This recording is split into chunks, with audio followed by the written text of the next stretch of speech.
Shambhu uncle, আজ আমাদেরকে গল্প আপনার শোনাতেই হবে। আজ আমরা গল্প শোনার জন্য এসেছি। অবশ্যই শোনাবো। এত দূর থেকে এসছো তোমরা, তোমাদেরকে ফিরিয়ে দিতে পারি, কিন্তু আমার একটা শর্ত আছে। কি শর্ত? আমাদেরকে বলুন, আমরা দেখছি।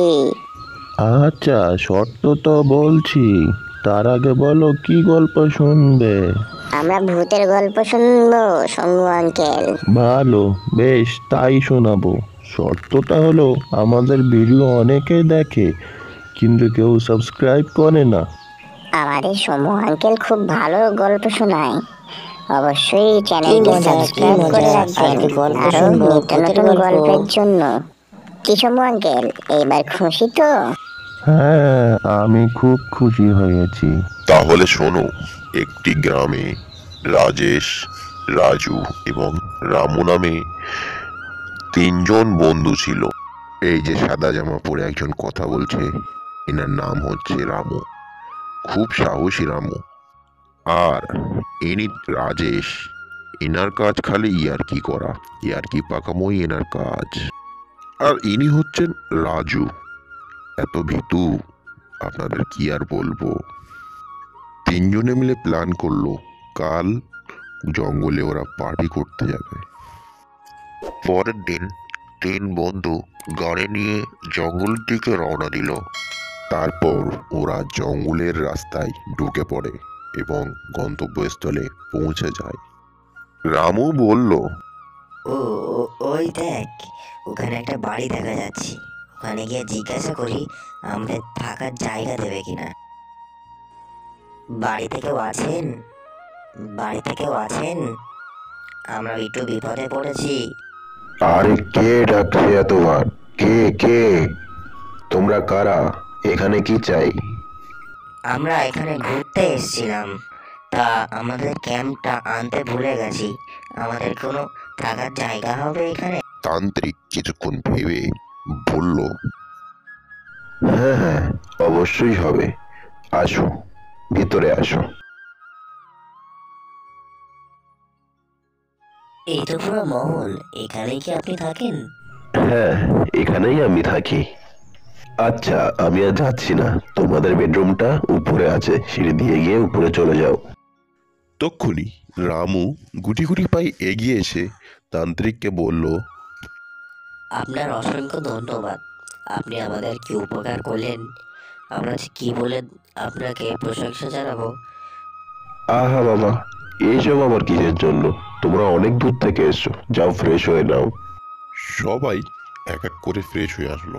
রাজেশও শেষে গিয়ে ফ্রেশ হয়ে আসলো। এদিকে রামুর প্রচন্ড ক্লান্তির কারণে সে সোফায় শুয়ে পড়ে। রাজেশ রাজুর কাছে গিয়ে বলল, রাজু, আজকে রাতটা ঘুরে আসলে কি হয়? রাজেশ আর রাজু এই রাত্রে বাইরে ঘুরতে যাওয়ার প্ল্যান করছিল, কিন্তু ওখানে শুয়েছিল রামু। কিন্তু ও ঘুমায়নি, সব কথাই শুনতে পাচ্ছিল। রাজেশ, আস্তে আস্তে চল, রামু আর নলে জেগে যাবে।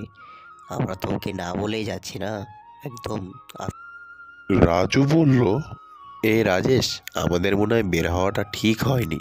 আমার না ভীষণ ভয় করছে। ভয় কিসের? আমি তো আছি। আমার পিছনে পিছনে আয়, সামনে গিয়ে এখানে আবার চলে আসবো। কথোপকথনের মধ্যেই দুজনা অনেক দূরে চলে আসলো। রাজু রাজেশকে বলল, রাজেশ, কে যেন আমাদের পিছু করছে। এই জঙ্গলে আমাদের কে পিছু করবে?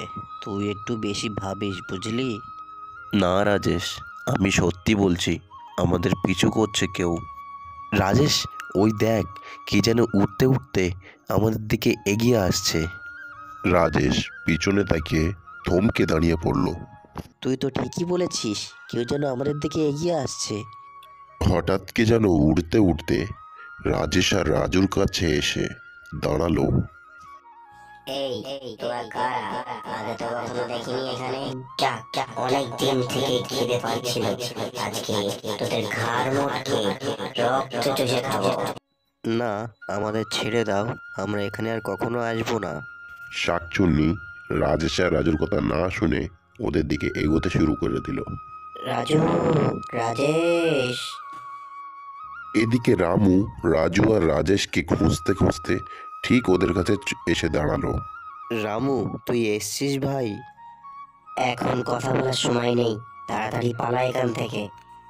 তাড়াতাড়ি দৌড়া, তাড়াতাড়ি দৌড়া, রাজেশ, রাজু, তাড়াতাড়ি দৌড়া। তোদের ঘাড় মুখকে আমি রক্ত চুষে খাবো, দাঁড়া তোরা, দাঁড়া। তিন বন্ধু দৌড়াতে দৌড়াতে গ্রামের কাছে পৌঁছে গেল। আর ওই শাকচুন্নিটা বলল, এবারের মতো বেঁচে গেলি, পরের বেলায় বাঁচবি না। তারপর ও তিনজনাই ঘরে ফিরল। ওরা ডিসিশন নিল এই কথাটি কারোর সঙ্গে বলবে না। পরের দিন হতেই গাড়ি করে আবার ওরা শহরে ফিরে গেল।